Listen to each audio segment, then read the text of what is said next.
يا سائلي عن مذهبي وعقيدتي رزق الهدى من للهداية يسأل اسمع كلام محقق في قوله لا ينثني عنه ولا يتبدل. الحمد للہ والصلاة والسلام علی رسول اللہ اما بعد.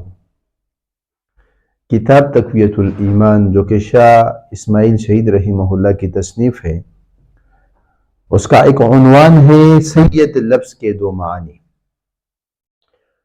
یعنی سید لفظ کا کیا معنی ہے؟ تو شاہ صاحب نے اس کے دو معانی نقل کی ہے. فرماتے ہیں سید کے دو معانی ہیں.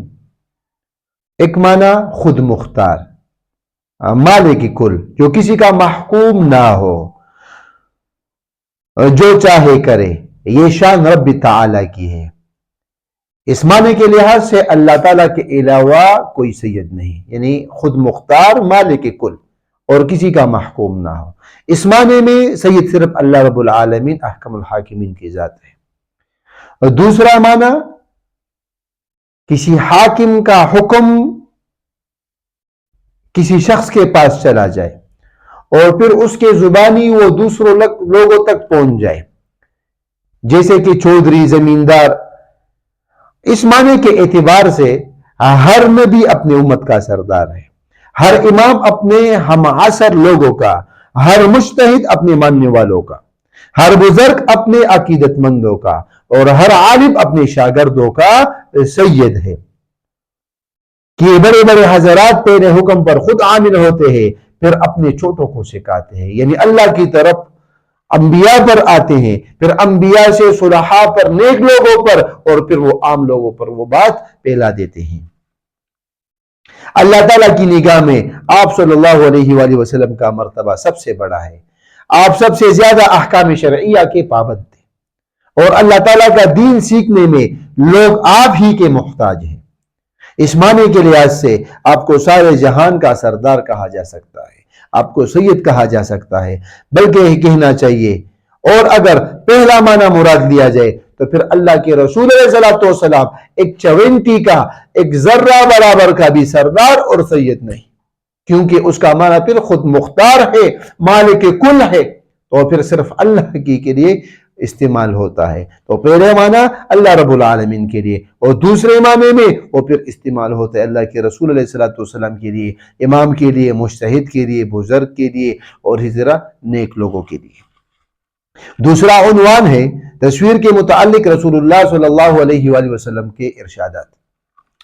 صحیح بخاری میں روایت ہے، کتاب البیوع حدیث رقم 2105 نمبر، اور اسی طرح امام احمد بن حنبل رحمہ اللہ مسند احمد میں جلد نمبر 6 حدیث نمبر 2 صفحہ نمبر 246، اور اسی طرح امام مالک رحمہ اللہ کی کتاب میں بھی، موطا میں بھی یہ موجود ہے.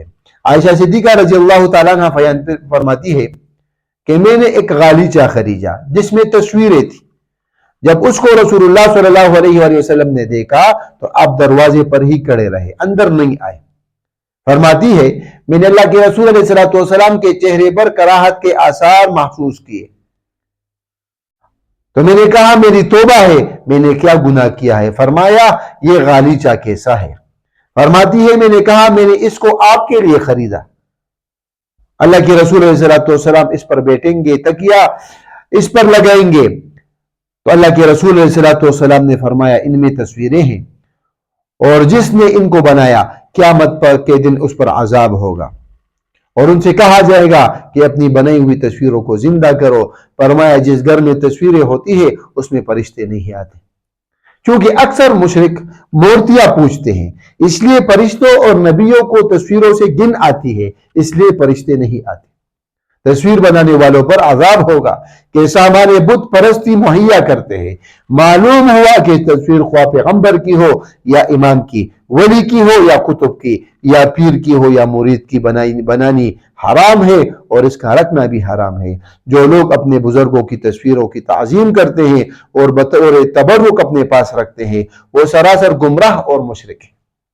پیغمبر اور فرشتے ان سے گن کرتے ہیں. مسلمانوں کا فرض ہے کہ وہ ہر قسم کی تصویر کو گندا سمجھ کر اپنے گھر سے دور رکھے تاکہ رحمت کے فرشتے بھی اس گھر میں آئے جائے اور گھر میں برکت بھی ہو.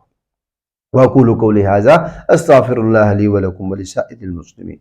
دعوت اہل حدیث ٹی وی کی منفرد اسلوب اور مستند معلومات پر مبنی بے شمار دینی اور تعلیمی ویڈیوز دیکھنے کے لیے ہمارا چینل سبسکرائب کیجیے اور ہماری نئی ویڈیوز سے اپڈیٹ رہنے کے لیے بیل آئیکن پر کلک کیجیے.